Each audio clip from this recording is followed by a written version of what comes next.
Olá, pessoal, bem-vindos ao Ele Pode Tudo. Eu sou a Geisa Silva e hoje eu estou aqui para mais uma entrevista com um convidado muito especial. É o pastor Zulato. Ele dá aula para a gente no Carisma. Ele é pastor também da Lagoinha Orlando, é um dos pastores da Lagoinha Orlando e tem muitas qualidades. Ele é mestre. Quando ele dá aula para a gente, vocês não imaginam como a minha cabeça fica. Então, assim, tem muitas qualidades nele. Eu vou deixar o restante para ele mesmo se apresentar. Pastor, seja bem-vindo. Muito obrigado. Obrigado por me chamar de especial, né? Porque é um título muito importante. Sim. Mas eu me chamo Vinícius, eu tenho 39 anos, sou casado com a Virgínia. Somos casados há quase 7 anos. Dia 28 de junho agora, completaremos 7 anos de casado. E eu sou pai da Valentina, Linda. que tem 1 ano e 6 meses, né? Próximo dia 12 agora ela completa 1 ano e 7 meses. Certo. Como você falou, sou um dos pastores de Lagoinha. Já estou em Lagoinha há 21 anos. Uau! Por 16 anos eu pastoreei na Lagoinha Matriz, em Belo Horizonte. E há 5 anos tenho servido aqui na Lagoinha de Orlando, ao lado do pastor André Valadão. Sim. Eu também tenho um ministério chamado Cristo Vivo, que tem 3 pilares: a pregação, o ensino e o canto, né? Tem muita gente que não sabe, eu canto também. E nós procuramos levar o evangelho através desses 3 pilares: a pregação, Sim. o ensino e a música. Então, se o pessoal quiser conhecer depois um pouquinho do meu trabalho, é só acessar o YouTube, Sim. Cristo Vivo TV, e vão encontrar ali. Inclusive, aquela canção tão conhecida, Teu Reino, né? Teu Reino é sempre eterno. Essa música é minha, né? Sério, pastor? Essa música é minha, E eu creio exatamente. que tem outras músicas também que as pessoas não sabem que são suas. Isso. Pai Nosso é uma canção que Deus me deu a oportunidade de traduzir para o Brasil, né? Our Father, da Bethel. Eu fiz a versão, também ficou bem conhecida no Brasil, né? E muitas outras aí que estão lá no meu canal e o pessoal pode conhecer. E eu gosto de falar que o mais importante sobre mim, Geis, é que eu sou lavado e remido no sangue de Jesus. Eu acho que essa Glória é a Deus, amém. a melhor qualidade, né? A respeito da Amém. minha formação acadêmica, o primeiro seminário que eu fiz foi o Carisma, me formei em 2004. Ô, glória. Depois eu fiz a faculdade de teologia, sou formado também e bacharelado pela Faculdade Sul-Americana. E também sou graduado pelo seminário Martin Bucer, né, no Brasil. Também fiz outros cursos na área de filosofia, bastante coisa, né? Meu Deus, agora, pastor, eu estou entendendo o porquê, gente, que quando ele vem dar aula pra gente, você não tem noção. Primeiro, a gente não dorme depois da aula. A aula termina umas 10 da noite e você é mestre, né? Sim, sim, sim. Meu Deus, e olha quanto conhecimento, Sim, né? sim, sim. Quanta coisa quantos cursos acadêmicos você fez, e meu Deus do Isso. céu, e a gente vê hoje os frutos disso. Sim, Pastor, sim. conta um pouco sobre a sua trajetória, como que foi assim para viver o seu chamado, por onde isso tudo começou? Sim. Olha, eu me lembro de ter ouvido pela primeira vez a respeito da minha vocação, mais ou menos quando eu tinha uns 7 anos de idade. A minha mãe conta que, na verdade, ela já recebia palavras comigo no ventre, né? Só que essas aí eu não lembro. Faz parte. Mas com 7 anos, eu recebi a primeira profecia de que Deus havia me separado para um propósito muito específico. 7 anos? 7 anos, exatamente. E com 7 anos eu fui batizado no Espírito Santo. Então, muito cedo. Meu Deus, muito jovem. cedo, muito cedo. Realmente você tinha sido escolhido. Exatamente. Aham. E as minhas professoras lá de trás, né, já contavam que desde pequeno eu sentava os meus colegas em sala de aula, já pregava pro pessoal, já cantava na igreja. Eu fui criado na igreja, né? Sim, sim. Cantando, Então você já veio de um lar ministrando. cristão. Isso. Isso é muito bom. Né, eu era chamado de pastorzinho. O pastor me pegava no colo para dar a bênção apostólica. Então, desde o começo, assim, desde muito novo, eu já fui meio que direcionado para essa chamada ministerial. Certo. E aí, quando eu fui, então, para o ensino médio, eu ainda tentei fazer um curso de publicidade, tentei, né, ingressar na carreira aí futebolística, amo futebol, né? Tava assistindo futebol aqui agora há pouco. Sim, sim. Amo esporte, amo futebol, quis tentar ser jogador, mas Deus já tinha um propósito muito específico. Então, com 18 anos, eu decidi seguir, né, o ministério pastoral mesmo. Com 17 eu tinha conhecido a Lagoinha, tinha ido para um congresso de louvor e adoração, tinha sentido um chamado de Deus de ir para Belo Horizonte estudar. Com 17 anos. Isso. Certo. Sou natural do interior de São Paulo, Aham. mas naquela época, né, assim como hoje, né, Lagoinha vivia algo muito especial de Deus e aquilo me tocou e eu decidi então para BH para fazer o Carisma. E quando eu me formei então, o pastor Márcio Valadão procurou meu pastor na época e falou: "Olha, esse menino é muito abençoado, ele tem um futuro muito grande em Deus. Que e assim, a gente lindo. queria muito poder aproveitá-lo mais aqui. Meu pastor, nessa época, já sabia que eu não voltaria. Ele falou com o pastor Márcio, né? E com o pastor Heber Dutra, que era o diretor do seminário na época. Falou, ó, a gente já sabia que o Vinícius não voltava. Então, assim, a gente tem muita certeza que ele vai poder crescer aqui muito mais do que se ele Sim. voltasse para nossa igreja local. Nossa, e aí ele que me bonito liberou. E humilde, né? Não, foi muito humilde. legal. Foi muito legal da parte dele me liberar. E eu fiquei em Lagoinha, né? Com E aí 19 você foi anos. até mais aliviado, né, pastor? Que eu vejo que hoje em dia tem algumas igrejas, não todas, existem suas exceções, mas que quer reter algumas pessoas, ou se alguém vai, tipo, não abençoa, Sim. né? Eu entendo isso hoje, porque assim, depois de muitos anos de ministério pastoral, nenhum Sim. pastor quer perder gente boa.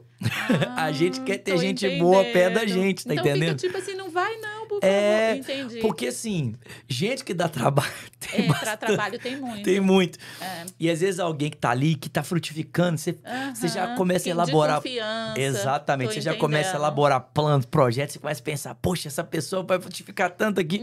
E aí, de repente, Deus pega essa pessoa Aí e... fala tchau. Aí não é Aí legal. o pastor fica assim, oh meu Deus. É igual um pai que tá vendo um filho crescer e criar asas, assim. exatamente. Tomás, você não quer que o seu filho vá, mas ao mesmo tempo você sabe que ele precisa ir, mas que é é aquele... necessário, mas você quer ter perto. Exatamente, eu aquele entendo. misto de sentimentos, né? A minha filha só tem 1 ano e 6 meses, mas às vezes eu já fico imaginando, falando, meu Deus, daqui a alguns anos essa menina vai bater asas e vai voar. E o coração do pai não tem jeito. Ele quer ver o filho crescer, mas ao mesmo tempo fica aquele, né? Aquele apegozinho, né? E eu creio que o pastor é a mesma sensação, né? Então, hoje, como você está do outro lado, você compreende. Exato. A gente sabe que existem os abusos, né, Geisa? A gente sabe que, infelizmente, muitos pastores usam indevidamente dessa função para reter, para não permitir o crescimento. E isso é terrível. Sim. Essa não é a função de um pastor. Sim. Não é à toa que, na Idade Média, os pastores foram chamados de padres, né? A palavra padre vem do latim, que é pai. O pastor é um pai, ele é um pai espiritual. Sim. E a função do pai não é reter o crescimento do filho, mas é incentivar, mesmo que isso lhe custe. Exatamente, impulsionar. Mas, infelizmente, muitos pastores não entendem essa vocação de pais, Mas esse né? pastor que você tinha está de parabéns. Ele, graças a Deus. E aí ele te apoiou, você foi. Exatamente. E aí, começou toda uma trajetória, né, ministerial ali, primeiro no Carisma. Eu comecei fazendo alguns cultos que nós tínhamos.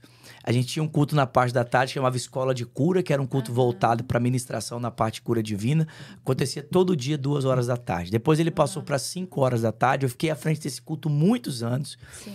Ele rendeu muitos frutos. Depois eu comecei a ser aproveitado na área do ensino como professor. E aí depois o pastor Márcio começou a ver os frutos.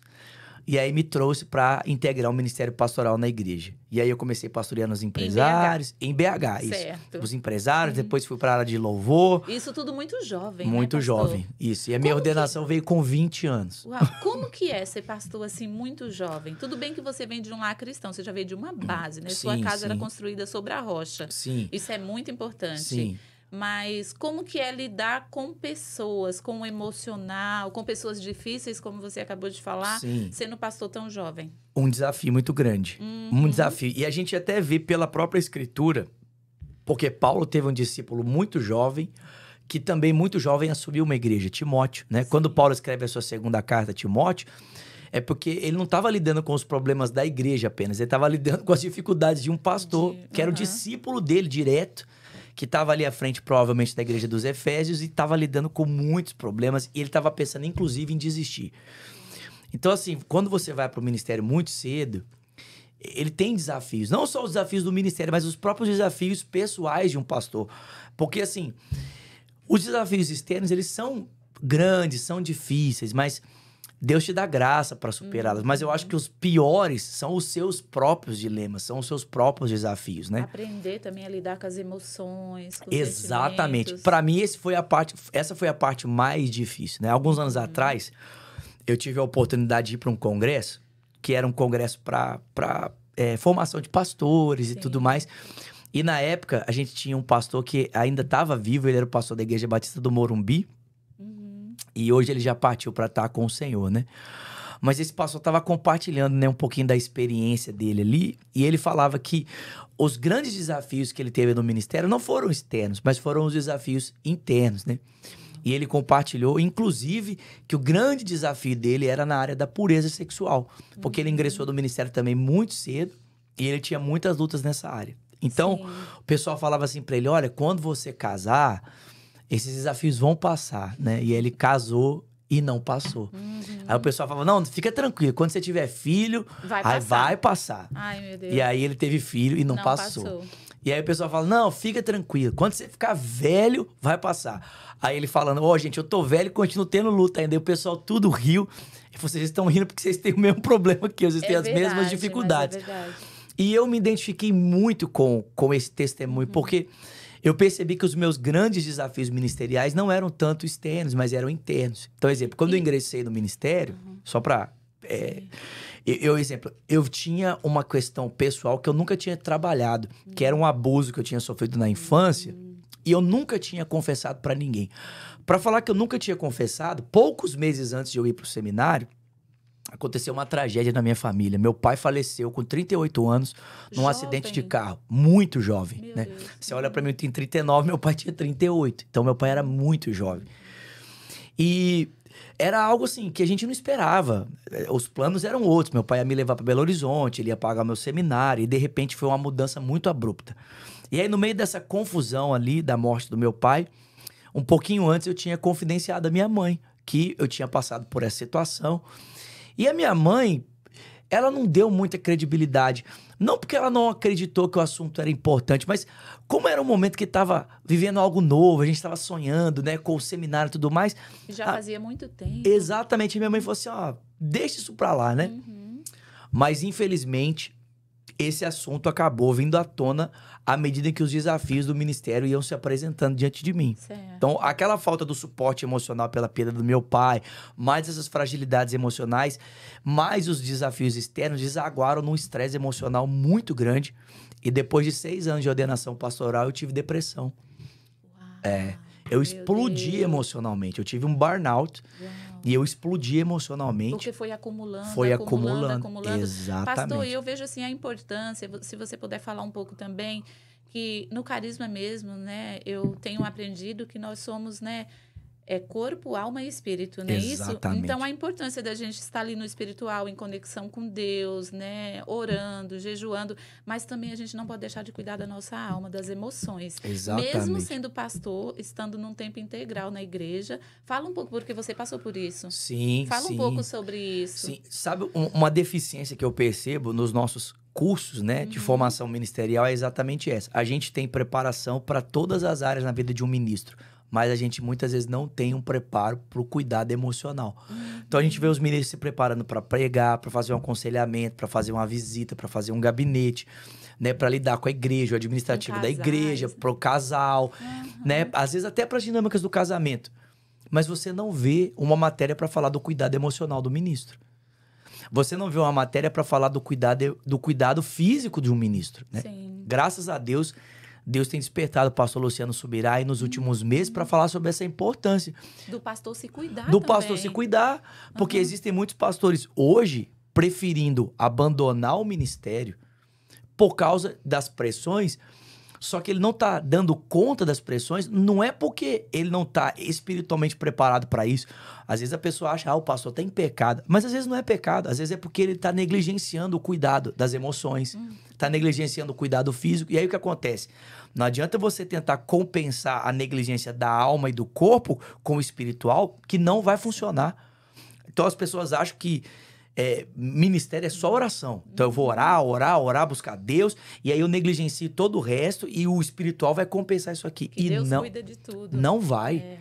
Paulo fala para Timóteo, né? Timóteo estava lá lidando com um problema de úlcera, né? Provavelmente. Ele tinha dores fortíssimas no estômago. Então você já imagina, o cara lidando com problemas pessoais, ministeriais, é claro, a gastrite atacou.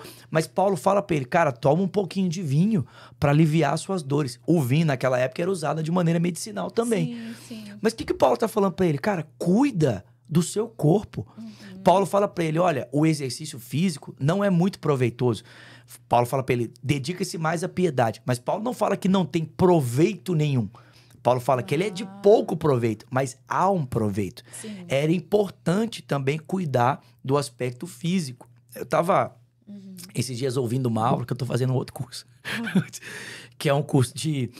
A interpretação do texto bíblico dentro do Novo Testamento, levando em consideração o contexto judaico ali do segundo tempo, da época de Jesus. E uma informação que eu não sabia é que o apóstolo João, no final da sua vida, já com 90 e poucos anos, ele era levado para pregar na igreja de Éfeso. Mas ele estava tão debilitado fisicamente que ele era levado numa cama. Meu Deus! Gente, agora você pensa. Uhum. Hoje, será que isso é necessário? Eu penso que não. Cara, a gente tem tanto recurso para cuidarmos da saúde que hoje você pode ter um pastor de 90 anos no púlpito pregando de forma saudável. Olha o pastor Márcio, por exemplo. Pastor Márcio Valadão e tantos outros, sabe? A gente tem tantos outros pastores que já estão aí numa idade, né? Que a gente poderia chamar de melhor idade. Sim. Que o cuidado com o corpo viabiliza possibilidades. Gente, imagina, o cara era levado numa cama. Sim. Você tá entendendo? Não quero de maneira nenhuma desconsiderar aqui a importância do apóstolo João, tudo. Mas hoje nós temos ciência, né? A gente tem o conhecimento da importância de também cuidarmos do corpo. E o nosso corpo, ele é o templo do Espírito Santo, né? E eu vejo assim, pastor, quero até te parabenizar, eu vi que você emagreceu muito. Graças a Deus. E tem alguns pastores que eu sei que os crentes gostam de comer, né, gente? Sim. A gente come bem, a gente gosta de comer. Mas eu vejo que alguns talvez estejam comendo um pouco, as emoções estão além do peso, ou a barriguinha assim, né? Sim. De gravidinha, Sim. sendo que são pastores, não é para estar com essa barriga de gravidinha, né? E a importância de se cuidar, eu vejo você um exemplo vivo disso. Sim, sim. Né? Olha, eu fui fazer uma bateria... virou essa chave para você? Não, fui fazer uma bateria de exames, né, para ver como estava a minha saúde. E aí, na bateria de exames constou gordura no fígado, eita, pré-diabético. Então, assim... Foi um choque. Não, é percentual de gordura altíssimo, quase caminhando para obesidade. Eu tenho 1,67 m de altura, eu tava pesando 95 quilos. Uau, é muito, né? Muito. Eu tava 25 quilos acima do meu peso. Então, o médico falou comigo, cara, ou você se cuida, ou daqui a pouco... a conta vai vir. Vai chegar, né? E para piorar, caminhando para desenvolver um hipotireoidismo.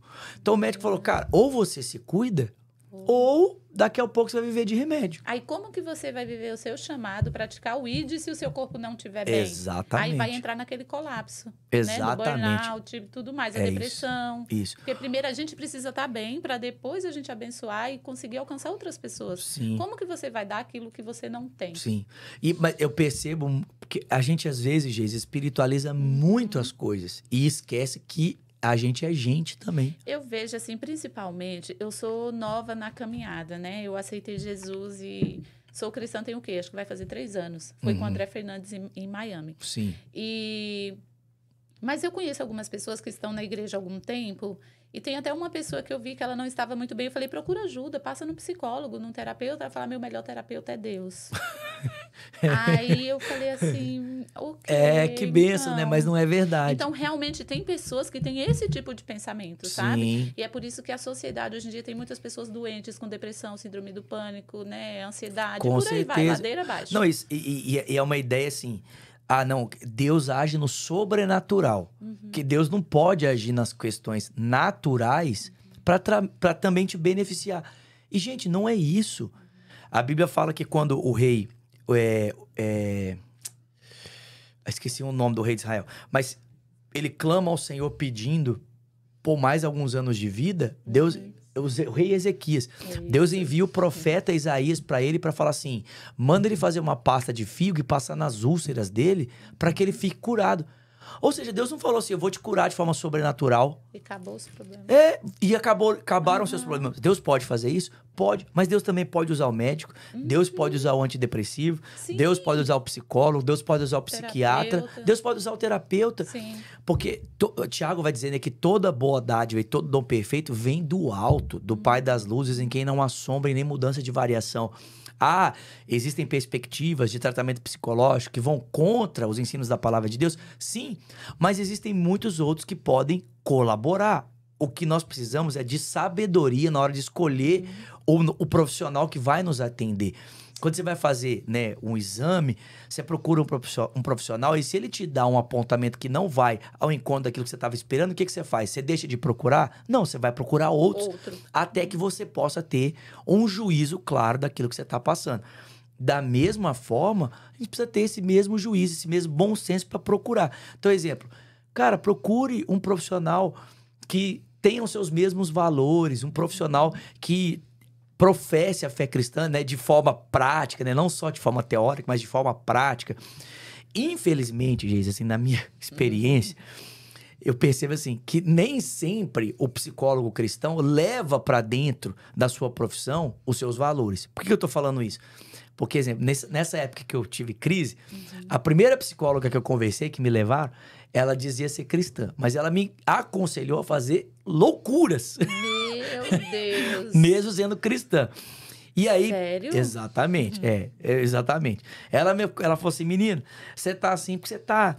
né, retendo seus hormônios, você precisa extravasar. Já você imagino. Precisa, você precisa dar uma saída, né? Dar uma paquerada. Extrapola. Né? Aí ela falou, não, sexo fora do casamento não é pecado se você fizer com uma pessoa só. Como assim? Se você tiver uma parceira só, não é pecado. O pecado é se você ficar deitando com várias mulheres. Mas assim, se você tiver relação sexual só com a sua namorada, não tem problema. Então vai namorar, arrumar uma namorada, ter vida sexual ativa. Você vai ver, vai aliviar todos os seus...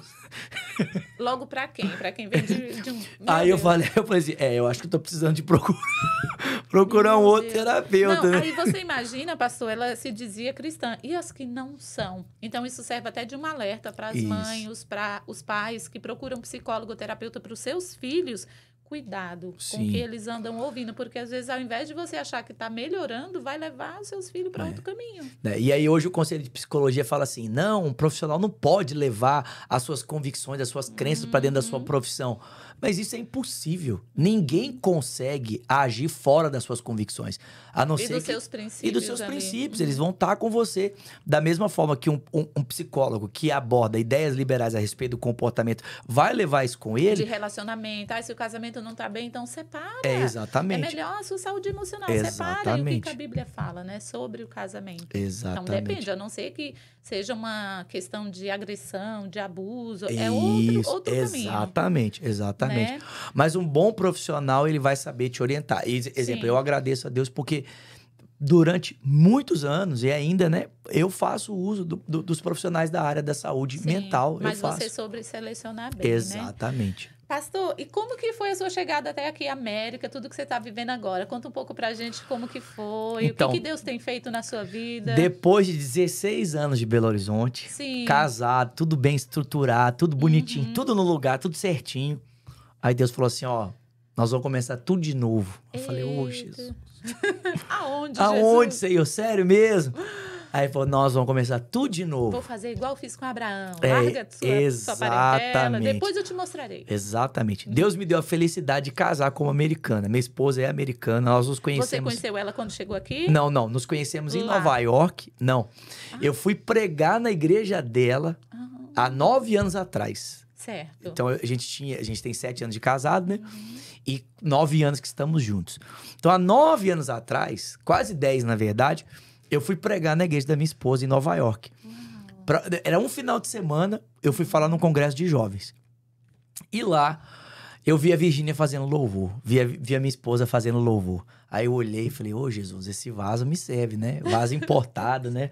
Vaso importado, né? O brasileiro gosta de tudo que vem da América. Tudo que vem da América, sim. Tem mais valor. E aí, o que aconteceu? Eu não a conhecia, mas, né, aproveitei, né, aquele molejo brasileiro e falei, olha, você podia me dar o seu telefone, eu preciso treinar o meu inglês, né? Você tá brincando de primeira? Exatamente. E aí ela, assim, super, né, viajando, ela pegou e me deu o telefone. Eu brinco, pessoal, sabe quantas vezes eu conversei com a minha esposa em inglês antes de eu casar com ela? Nenhuma.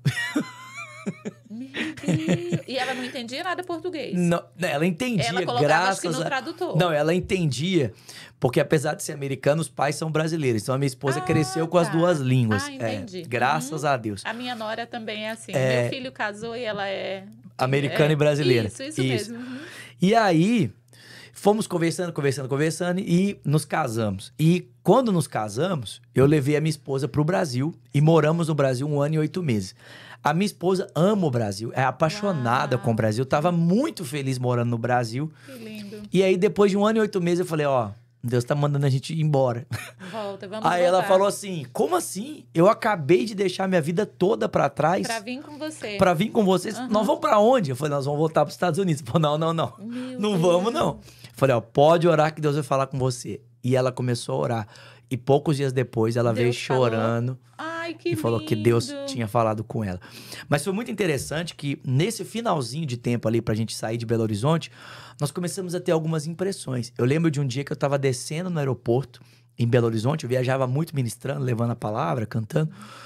E aí, descendo ali no aeroporto, eu tive uma impressão de que eu não tava descendo em Belo Horizonte, eu tava descendo nos Estados Unidos. Liguei pra minha esposa e falei, vida, tive uma impressão esquisita hoje. Ela falou, o que foi? Eu falei, eu tava pousando em Confins, mas eu tive a sensação que eu não tava mais pousando aqui em Confins, eu tava pousando na América. A minha esposa falou assim, sério? Eu falei, sério. Ela falou, olha, porque essa semana aconteceu a mesma coisa comigo. Eu tava dirigindo em Belo Horizonte e eu tive a impressão de não estar dirigindo mais em Belo Horizonte, que eu tava dirigindo nos Estados Unidos. Meu Deus. E aí a gente percebeu que Deus estava realmente preparando Dando sinais. tudo. Exatamente. E aí nos mudamos, viemos para Orlando, a convite do pastor André Valadão, para ajudarmos ali na plantação, né? Sim. E no pastoreio da Lagoinha de Orlando. E há 5 anos estamos ali, né? Servindo ao Senhor. Sim, a Lagoinha Orlando é muito linda, né? Enorme. E grandes coisas o Senhor tem feito lá através da vida do pastor do André, né? Valadão. Sim. E como é linda aquela igreja, mudou de lugar. Eu lembro que eu ia na antiga, e depois mudou, foi para outra maior, que tem telão em tudo. Assim, Exatamente, lindo. exatamente. E aí Deus está te usando lá, e você está fazendo parte do ministério. E como que tem sido tudo isso, pastor? Tem sido uma benção. Hoje eu tô bem focado na questão do carisma. Hoje a minha função ali na nossa igreja é ajudar na questão do carisma. Na tem parte, sido uma bênção. exatamente. Pessoas, na parte acadêmica, lecionando, né?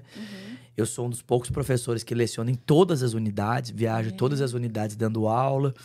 Então, eu tenho ajudado a Renata nessa questão, né, a nossa diretora global, e também na preparação de novos pastores. Nós começamos há 1 mês atrás, mais ou menos, um curso especificamente para a formação de novos pastores, né? Certo. A gente está indo numa empreitada de implantação de Lagoinha aqui em outras cidades dos Estados Unidos. E precisávamos de mais pastores. Então, criamos aí esse curso, um internship pastoral, visando mesmo assim o preparo de novos pastores para estarem à frente dessas igrejas. Está abrindo novas igrejas, novas né? frentes Aqui de trabalho. nos Estados Unidos tem bastante. Tem Tampa, tem Orlando, tem a Flórida, tem Boston. E temos mais de 20 igrejas. Califórnia. Sim, vai ter mais. Em nome de Jesus, a Atlanta. Lagoinha é uma bênção. Eu sou muito grata a Deus. A vida do pastor André, né? Todos os André. Né? Desde o Fernandes ao outro, porque foi através deles que eu tive a minha vida, a minha família, os meus filhos, meu esposo, toda a família foi resgatada através da Lagoinha. Então a gente tem que dar honra a quem merece honra, né? Graças a Deus. E tem por sido isso. uma bênção. Eu vejo também assim, uma das melhores decisões que eu fiz na minha vida, pastor, foi decidir ter feito carisma. O ano passado, eu lembro, era um sábado, e eu resisti e falei, não, sabadão, não. É meu dia de descanso, né? Não, resisti e não fiz. Aí quando falou vai ser na semana, eu falei, eu acho que eu vou lá ver qual que é, né? Qual é que é, não sei. Acho que a gente vai ficar lá só lendo a Bíblia. O quê? Meu Deus, o que tem sido carisma na nossa vida?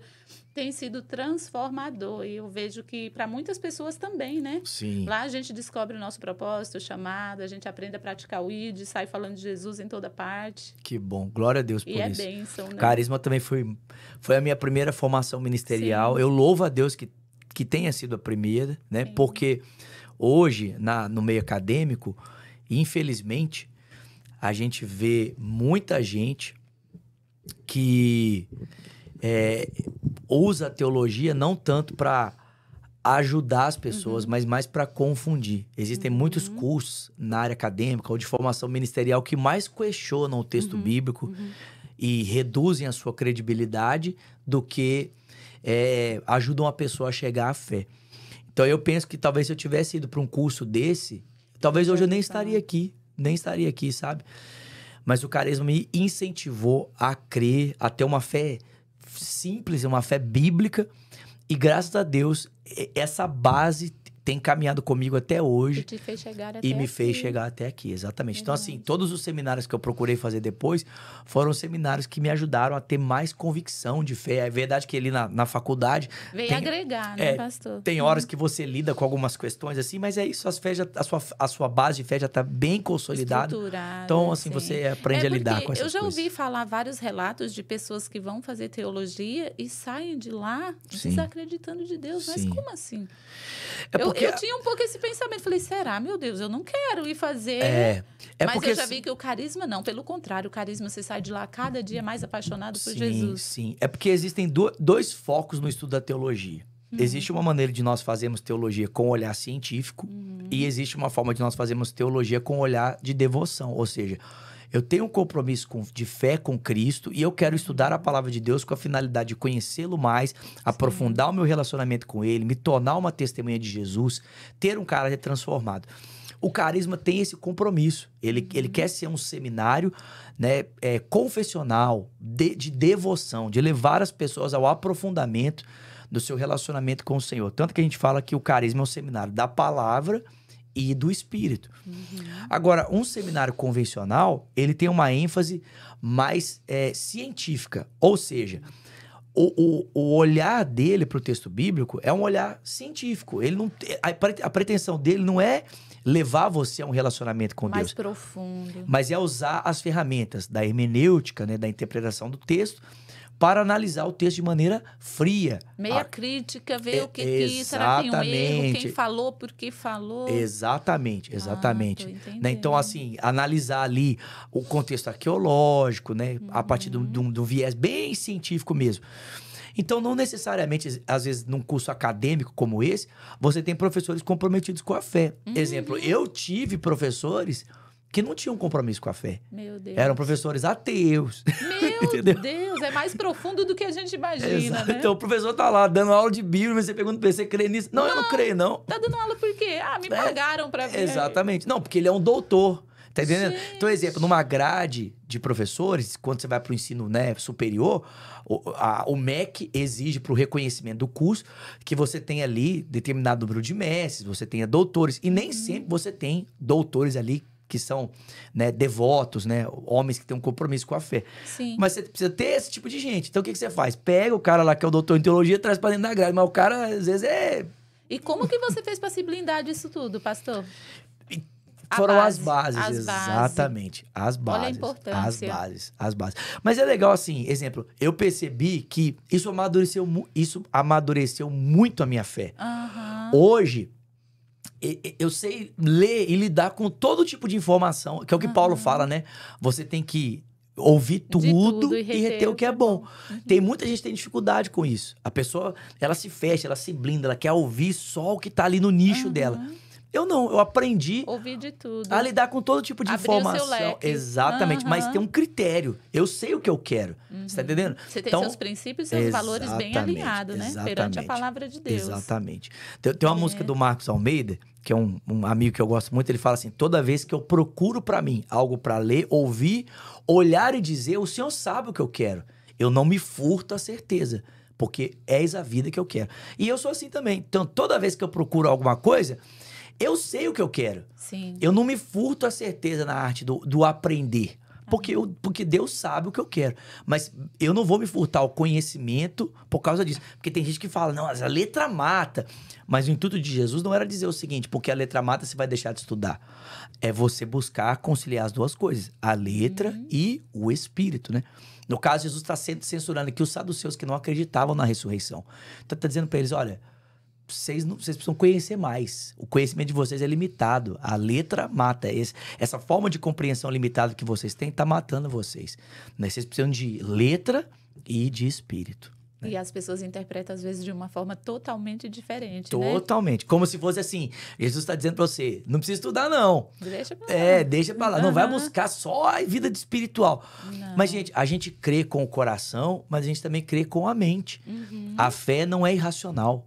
Né? A fé, ela também tem o seu aspecto racional. Sim. Quando a Bíblia fala de fé, ela fala sobre tanto a convicção... Das coisas que não se vê. Exatamente, como ela fala de um arcabouço de doutrinas. A fé também é algo transmitido, é um conhecimento que eu preciso aprender, saber discernir e saber defender. Né? Então é muito importante isso. Que bênção, pastor, que bênção. E você pode falar um pouco pra gente sobre o seu novo lançamento? Com certeza. Eu sei que você certeza. tem o canal do YouTube, como você falou. Isso. Tem o seu Instagram também, a gente vai deixar aqui o Instagram dele para vocês ir lá, seguirem ele. E, gente, ele tem um livro que, nossa, é o novo, é o novo filho, né? Exatamente. Né? É o Fora meu a livro. Valentina, né? Exatamente. Esse aqui é presente pra você. Ai, né? obrigada, pastor. Já fiz a dedicatória. Olha aqui, ó, já tem a dedicatória aqui. Olha só, onde que o pessoal pode encontrar, pastor? Olha, para quem está no Brasil nos assistindo, o pessoal pode encontrar no site da editora Profetizando Vida. Sim. Então, no Brasil, esse material está sendo distribuído. Submissão e autoridade. Exatamente. Isso ele fala da submissão também no relacionamento, no matrimônio. Isso. Sobre, tipo, os pastores também. Sobre Isso. qual tipo de submissão? Fala um pouco pra gente sobre o conteúdo do livro. Tá. Então, a distribuição no Brasil é feita pela editora Profetizando Vida. E aqui a pessoa pode ter acesso na bookstore das Lagoinhas que estão aí espalhadas pela América. Então, certo. Aqui, essas são as formas de aquisição do material por enquanto. Ele vai estar também na Amazon, tudo é um projeto... Na Amazon do Brasil ou Estados Unidos? Nos dois. Nos dois. Exatamente. Ótimo. Eu estou providenciando aí os caminhos para que as pessoas possam ter acesso também através da Amazon. Sim. Mas Fala a minha abordagem é falar sobre, em primeira instância, a nossa relação com Deus. Porque quando a gente fala de submissão e autoridade, a gente tem que lembrar que a primeira decisão que um ser humano precisa tomar é a decisão de se submeter a Deus. Porque parece uma decisão natural, mas não é. Infelizmente, nós temos aquele negocinho chamado orgulho, que a gente acha... Muitos acham que não tem. Que não tem, mas né? Tem. Mas a gente acha que a nossa vontade é melhor. E muitas vezes nós temos uma grande dificuldade em nos submetermos a Deus, que é o que Tiago vai mostrar pra gente lá no texto de Tiago, capítulo 4. Sim. Mostrando que muitas vezes nós temos uma certa resistência de nos submetermos a Deus. Mas eu vejo que à medida em que o nosso orgulho é vencido e nós, então, tomamos a decisão de nos submetermos a Deus, então a gente pode falar dos próximos passos da submissão. Que é como eu me submeto a Deus. Então, a primeira submissão mais importante para uma pessoa é a submissão, primeiramente, a Deus. Exatamente. Ou seja, se uma mulher ela não for submissa a Deus, dificilmente ela vai conseguir ser submissa ao seu esposo. Exatamente. E o que é a submissão? Que eu vejo que muitas pessoas, no carisma a gente aprendeu, né? Bastante sobre isso. Sim. Mas eu vejo que muitas mulheres, principalmente depois do feminismo, elas Sim. entendem que submissão é você... deixar o homem mandar em você. Ou fala um pouco pra gente sobre isso. O que é a submissão? Então, submissão é a minha decisão de me colocar abaixo de uma autoridade.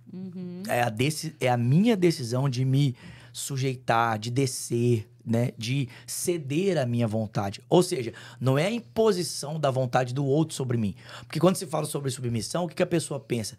Que o outro vai impor a vontade dele sobre mim. Isso não é submissão, isso é tirania. Esse conceito não está dentro do conceito submissão, está dentro do conceito tirania. Certo. Quando eu sou obrigado a obedecer, sou cerceado da minha liberdade, do meu direito de escolha, isso é tirania. Submissão parte do indivíduo. Eu escolho me submeter. Eu escolho ceder à minha vontade. Eu escolho me colocar abaixo. Exatamente.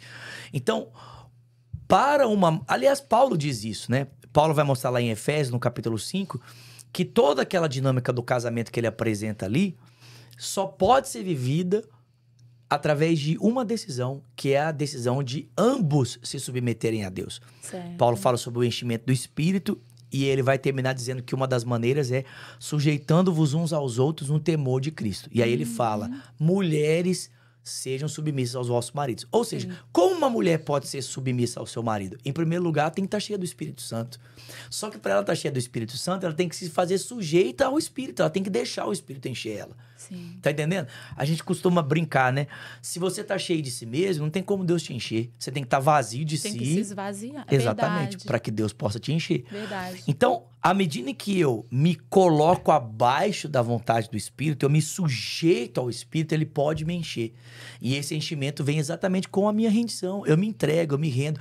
Eu vou deixar o Espírito Santo fazer a vontade dele sobre a minha vida. E quando eu permito que isso aconteça, então eu posso, na dinâmica do casamento, como esposa, me sujeitar à vontade do meu marido. E sujeição ali significa ter a mesma missão. É se colocar debaixo da mesma missão. Mesma missão. A pergunta é, qual é a missão de um marido no contexto do casamento? O texto bíblico fala, é amar a esposa como Cristo amou a igreja. Então, ou seja, para uma esposa, não é útil que ela se coloque debaixo da mesma missão que o seu marido, porque a missão dele é amá-la. Ou seja, se a mulher entende a missão do meu marido é glorificar a Deus me amando no contexto do casamento e ela facilita isso, ela tá colhendo os benefícios da sua decisão. Sim, tá entendendo? Os dois saem ganhando, Exatamente. Né? Então não é o cerceamento da vontade, não é, né, o exercício da força do marido para impor, né, o seu querer sobre a vida da esposa, não é isso. Mas é a esposa entender, a missão do meu marido é me amar como Cristo amou a igreja. E eu preciso ser uma facilitadora para que isso aconteça. E se o marido se sujeita ao Senhor, pelo enchimento do Espírito, ele entende, a minha missão é amar a minha esposa, é me entregar por ela. Então, o casamento passa a funcionar dentro de uma dinâmica que corresponde à vontade de Deus. E o mesmo acontece nas outras dinâmicas. Porque, exemplo, a gente vê, infelizmente, muitos líderes, né, que por não entenderem o conceito de submissão, eles acham que submissão significa impor sobre o outro a sua vontade. A gente vê isso acontecer no mercado de trabalho. Infelizmente, vemos acontecer no contexto da igreja também. Mas eu queria dizer para você, se você está debaixo de uma liderança assim, tirânica, o seu líder não sabe o que é liderar. A verdade é essa. Porque submissão, né, liderança, não significa impor sobre o outro a vontade. Mas é o que eu falei, é ser o pai de alguém. Sim. É você compreender qual é a vontade de Deus para essa pessoa e você se colocar como um instrumento para o crescimento. A gente vê... Sobre a mesma missão. Exatamente. A gente vê claramente. A Bíblia era tão clara. Em Romanos capítulo 13, Paulo delimita como deve ser o funcionamento de uma autoridade, né, no contexto governamental. Ele fala que a autoridade está posta para a promoção da justiça, o cerceamento da maldade. Ou seja, um governante, ele deve fazer essas duas coisas, promover a justiça, cerceamento da maldade. Então, para além disso, nenhum governante deveria ousar a sua função da forma como pensa. Mas a gente sabe que, infelizmente, isso não acontece. Tem muito por aí, muito. Exatamente. Muito. E, biblicamente falando, também existe o parâmetro claro de como as autoridades eclesiásticas foram instituídas e devem exercer o seu papel. Isso está lá em Efésios capítulo 4. Paulo diz que apóstolos, profetas, evangelistas, pastores e mestres foram colocados para o quê? Para o aperfeiçoamento dos santos. Então, eu não estou ali para usar o santo para o meu aperfeiçoamento. Eu não estou ali para usar o santo para o meu benefício. Eu estou ali para usar os santos, os irmãos, né? Eu estou ali, na verdade, para me dar por eles. Sim. Eu estou ali para ajudá-los a se tornarem mais perfeitos. É dar a minha vida por eles. Então, se todo líder entendesse isso, ele entenderia. Evitaria tantos problemas, né? E seria tão mais fácil reconhecer a autoridade de alguém, porque a gente vai perceber o que é a autoridade do próprio Deus nessa pessoa. E eu vejo assim também, muitas pessoas estariam mais dispostas a viver nessa submissão. Porque também eu vejo que muitas pessoas têm dificuldade de viver e entender o que é a submissão, porque eu vejo que essas pessoas são feridas, tanto com relacionamento, porque às vezes tentou ali amar ou dar carinho, dar amor, e essa pessoa foi ferida, machucada ou traída, ou com líderes também, né? As pessoas ficam ferida, machucada, então, submissão, não, agora, tipo, ninguém manda em mim. É isso. Talvez até o contexto que você falou, infelizmente, os aspectos culturais influenciam muito. Hoje, no nosso mundo, se você falar assim, né, fora da... Às vezes até de um ambiente eclesiástico, mas se você fala num ambiente fora da igreja, olha, a mulher tem que ser submissa, você vai apanhar. Porque, infelizmente, o contexto do feminismo disseminou a ideia de que, é o patriarcado, é o empoderamento feminino. E as mulheres pensam que o empoderamento da mulher existe quando o homem, ele é cerceado, quando o homem é vetado, quando o papel do masculino, ele é apagado. É uma visão distorcida, Exatamente. Né? Um dia desses eu vi até um vídeo do pastor David, ele é lá de Orlando também, ele tem um ministério de homens. Sim. E ele falando sobre isso, que as mulheres, depois do feminismo, esse empoderamento, mas pensa na guerra, um cenário, vamos imaginar um cenário, a guerra. Quem foi feito para ir para a guerra? O homem. Imagina as mulheres tudo guerreando, sendo que hoje tem algumas. As últimas guerras em Israel, a gente viu as mulheres lá na linha de frente, mas imagina imagina, quem foi feito, quem Deus fez para ir para a luta, para ir caçar, para ir para a guerra, o homem ou a mulher? Sim, sim. Entende? E sabe o que é engraçado? No contexto bíblico, a gente percebe uma coisa muito legal na dinâmica da relação entre homem e mulher. Por quê? Porque Adão só percebe, ele só se percebe-se homem quando? Quando a mulher surge. Porque até então, Adão era Adão, né? Que é a Sim. palavra no hebraico Adam, humanidade. Então ele era Adão.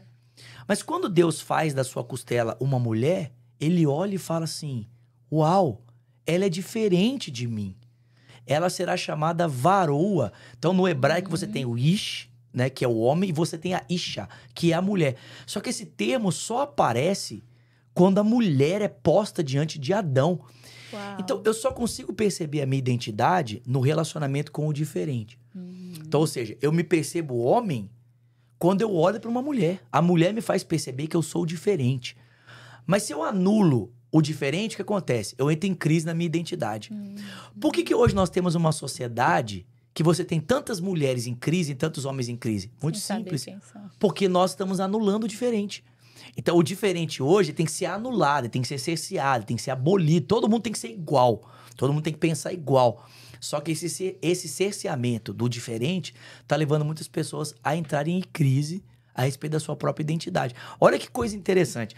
Nós temos uma sociedade em que hoje, né, as mulheres lutaram tanto pelo seu direito e agora elas estão perdendo esse direito para homens que se dizem mulheres. Loucura demais, Então, né? olha que doideira. Então, se você tem hoje as mulheres voltando a ter que lutar pelos seus direitos, por quê? Porque você tem um homem que, apesar de biologicamente ser comprovado homem, ele se sente mulher.